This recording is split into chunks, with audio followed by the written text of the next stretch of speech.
హైదరాబాద్ శిల్పారామంలో సంక్రాంతి వేడుకలు ఘనంగా జరుగుతున్నాయి. పల్లెటూరి వాతావరణం నిర్వహిస్తున్నారు. గంగిరెద్దుల విన్యాసాలు, హరిదాసుల కీర్తనలు చూసి నగరవాసులు ఎంజాయ్ చేస్తున్నారు. ఇక దీనిపై మరిన్ని వివరాలను మా ప్రతినిధి యాసర్ అందిస్తారు. శిల్పారామంలో సంక్రాంతి వేడుకలు ఘనంగా జరుగుతున్నాయి. పెద్ద ఎత్తున నగరవాసులు శిల్పారామాన్ని తరలి వచ్చి సంక్రాంతి వేడుకలు జరుపుకుంటున్నారు. మనం విజువల్స్ లో చూడవచ్చు.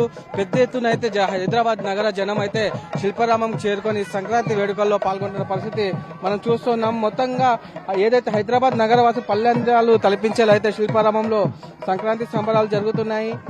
ప్రధానంగా సంక్రాంతి పండుగ సందర్భంగా సొంతూళ్లకు వెళ్లని వారు కుటుంబ సమేతంగా శిల్పారామానికి వచ్చి సరదాగా సేదా తీరుతున్నారు. మనం విజువల్స్ లో చూడవచ్చు.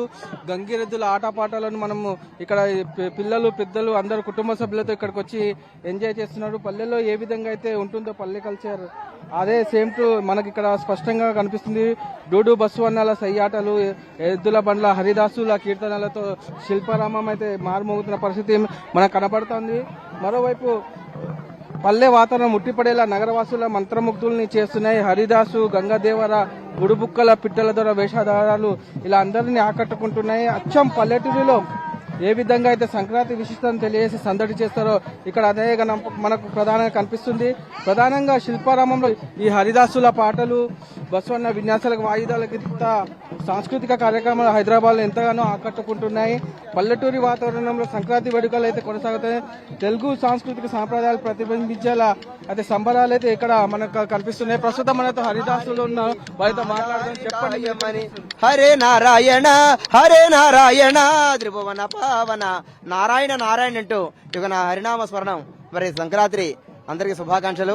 ఈ యొక్క భగవన్నామ స్మరణ హరిదాసు మరి ఒక ఇంటింటికి వెళ్లి రామ, కృష్ణ, మాధవ, మధుసూదన, గోవింద, గోపాలకంటూ మరి తిరిగి మరి ఒక ఆరోగ్య భోగభాగ్యాలు బాగుండాలి, అందరూ పాడి పంటలు బాగుండాలి, అందరూ ఆరోగ్యంగా సుఖశాంతులతో ఉండాలని సాక్షాత్తు శ్రీమన్నారాయణుడే ఆ వైకుంఠం నుంచి ఈ హరిదాసు స్వరూపంలో వచ్చి ఈ నెలంతా కూడా ఇలా తిరుగుతుంటాం.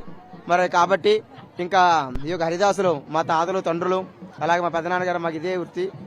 మరి యొక్క పండగ రోజుల్లో మన శిల్పారాజు మేనేజ్మెంట్ వారు మమ్మల్ని పిలుస్తారు. 4 రోజులు 5 రోజులు అవకాశం ఇచ్చి ఈ యొక్క హరిదాసు రూపం లాంటి విలేజ్ వాతావరణం ఇక్కడ సేమ్ అలాగుంది.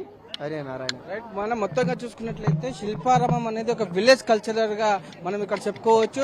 ప్రస్తుతం మనతో కొంతమంది పాత్రధారులు ఉన్నారు. వారితో మాట్లాడే ప్రయత్నం చేద్దాం. చెప్పండి, మీ పేరేంది, మీ పాత్ర పేరేంటి, ఎక్కడి నుంచి వచ్చారు? నా పేరు వరప్రసాద్ అండి, మాది రాజమండ్రి. నేను వేసిన వేషం పిట్టల దొర. నేనే వెంకట్రాముణ్ణి, నేనే పిట్టల దొరని, నేనే వెంకట్రాముణ్ణి, నేనే పిట్టల దొరని. గుడ్ మార్నింగ్ సార్, నా పేరు పిట్టల దొర. నాకు చాలా కోట్లు ఉన్నాయి సార్. కుక్కలు తినేసి, లక్షలు ఉన్నాయి సార్, నక్కలు తినేసి, 10 ఉన్నాయి సార్, పందుకోకులు తినేసాయి. చిల్లర ఉండేది, చీమలు పట్టేసింది సార్. ఈ యొక్క సంక్రాంతి సంబరాలను తెలిసి మన రాయమండ్రి నుంచి ఫ్లైట్ లో వద్దాం అనుకున్నాం, కానీ ఫ్లైట్లు కూలిపోతున్నాయని తెలిసి భయం వేసి రాలేదు. కారులో వద్దనుకున్నాను, పెట్రోల్ ధర ఎక్కువదని రాలేదు. తర్వాత బస్సులో వద్దాం అనుకున్నాను, కాలిపోతున్నాయని రాలేదు. ట్రైన్లో వద్దాం అనుకున్నాను, పట్టాలు తప్పిపోతాయని రాలేదు సార్. నా 2 కాళ్ళతో లెఫ్ట్ రైట్ అంటూ వచ్చాను సార్. ఇది ఒక పెట్రోల్ ద్వారా వేస్తాను. మీరు చెప్పండి, మీ పాత్ర ఏంటి? నా పాత్ర బుడబుక్కల వారండి. మేము కాకినాడ నుంచి వచ్చాము. మేము ప్రతి సంక్రాంతికి ఇక్కడికి వస్తాం. మేము ప్రతి సంక్రాంతి నెలలో ఇంటింటికి వెళ్ళి వాళ్ళు ఇచ్చిన ధాన్యం కానీ, వారు ఇచ్చిన డబ్బులు కానీ, వాళ్ళు ఇచ్చిన ఏ వస్త్రం కానీ తీసుకొని వారి సుఖ సంతోషాలతో అష్టైశ్వర్యాలతో బాగుండాలని దీవిస్తామండి. ఇంకా అలాగే ఇప్పుడున్న మేము ఇలా వేషధారణ ఎందుకు వేసినామంటే ఇప్పుడున్న యువతకు మా వేషధారణ చూపెట్టి వారికి మా కళను ప్రదర్శించాలని. రైట్. మనతో పాటు మరికొంతమంది కళాకారులు ఇక్కడ ఉన్నారు. అమ్మ చెప్పండి, మీరు ఎక్కడి నుంచి వచ్చారు? మాది కాకినాడ నుంచి వచ్చామండి. నా పేరు వచ్చి కొండమ్మ. మీ సోదమ్మ అనమాట. సోది చెప్తానమ్మ, సోది ఉన్నది ఉన్నట్టు చెప్తాను తల్లి, లేనిది లేనట్టు చెప్తాను. కంచి కామాసమ్మ పలుకు, మధుర మేనాసమ్మ పలుకు. సోదమ్మ అంటండి, ఇదివరకు పల్లెటూరు గ్రామంలో ప్రతి ఇంటింటికి వెళ్లి మమ్మల్ని పిలిపించుకుని సోది ప్రతి ఒక్కరు కూడా చెప్పించుకున్నది. ఇప్పుడు పల్లెటూర్లు ఎక్కడ ఉన్నాయండి, అన్ని సిటీలు అయిపోయినాయి. ప్రతి ఒక్కరి చేతుల్లో సెల్ ఫోన్లని, టీవీలని వచ్చినాయి. ఉండా కొద్ది పల్లెటూరు గ్రామాలు కూడా సిటీలో అవుతున్నాయి తప్ప పల్లెటూర్లు ఎక్కడ ఉండట్లేదు. అందుకని మన హైదరాబాద్ లో, మన శిల్పారాంలో పల్లెటూరు అంటే ఎలాగుంటది ఏంటి, పల్లెటూరులో ఉండేటి విధానాలన్నీ కూడా పెట్టి హరిదాసులు అంటే ఏంటి, బుడవక్కలంటే ఏంటి, కొమ్మదేవర్లంటే ఏంటి, సోదమ్మలంటే ఏంటని ఇక్కడ వచ్చిన వాళ్ళందరూ కూడా చెప్పడం జరుగుతుంది. ఇక్కడికి వచ్చిన భావితర పిల్లలు ఎవరు కూడా సోదమ్మలంటే ఏంటి, ఈ వేషధారులంటే ఏంటి తెలియట్లేదు. వాళ్ళందరూ కూడా బుడవకలంటే ఇది, సోదమ్మలంటే ఇది ప్రతి ఒక్కరు కూడా చెప్పడం జరుగుతుంది.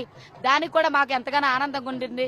ఎందుకంటే మరిచిపోయిన పిల్లలకు కూడా మేము ఏంటి అనేది గుర్తు చేసి మేము ఇలా ఉంటామని తెలియచేయటంలో మాకు ఎంతగానో ఆనందంగా ఉంటుందండి. మొత్తానికి చూసుకున్నట్లయితే ప్రజలు కూడా భారీగా ఎత్తున తరలి వచ్చి ఇక్కడ సంక్రాంతి సంబరాలను జరుపుకుంటున్నారు. మనం ప్రస్తుతం చెప్పొచ్చు. అమ్మ, మీరు ఎక్కడి నుంచి వచ్చారు? ఇక్కడ సంక్రాంతి సంబరాలు ఎట్లా జరుగుతున్నాయి? మేము ఆంధ్ర నుంచి వచ్చామండి. సంక్రాంతి సంబరాలు ఎట్లున్నాయి ఇక్కడ? బాగున్నాయండి. మీరు చెప్పండి. ఆంధ్రాలో మంచిగా ఉంటాయండి, ఇక్కడ కూడా చాలా మంచిగా ఉన్నాయి. శిల్పారామానికి ఎప్పటి నుంచి వచ్చారు? ఏంటి సార్? ఎప్పటి నుంచి వస్తున్నారు ఇక్కడికి? ఇక్కడికి అప్పుడే 4 సంవత్సరాల నుంచి ఇక్కడే ఉన్నామండి. మొత్తం చూసుకున్నట్లయితే ఏదైతే పల్లెటూరి వాతావరణంలో సంక్రాంతి సంబరాలు జరుగుతాయో ఆ సంబరాలు ఇక్కడ జరుగుతున్నాయని ఇక్కడ వచ్చిన జనము చెప్తున్న పరిస్థితి ఉంది. మొత్తానికైతే శిల్పారామంలో సంక్రాంతి వేడుకలు అయితే అంగరంగ వైభవంగా జరుగుతున్నాయని చెప్పవచ్చు. పల్లె వాతావరణం ముట్టిపడేలైతే ఇక్కడ వేడుకలు జరుగుతున్నాయి. అటు నగర వాసులు సంక్రాంతి పండుగను ఇక్కడ ఎంజాయ్ చేస్తున్న పరిస్థితి ఉంది. వీడియో జర్నలిస్ట్ గోపాల్తో యాసర్, ఈ న్యూస్, హైదరాబాద్.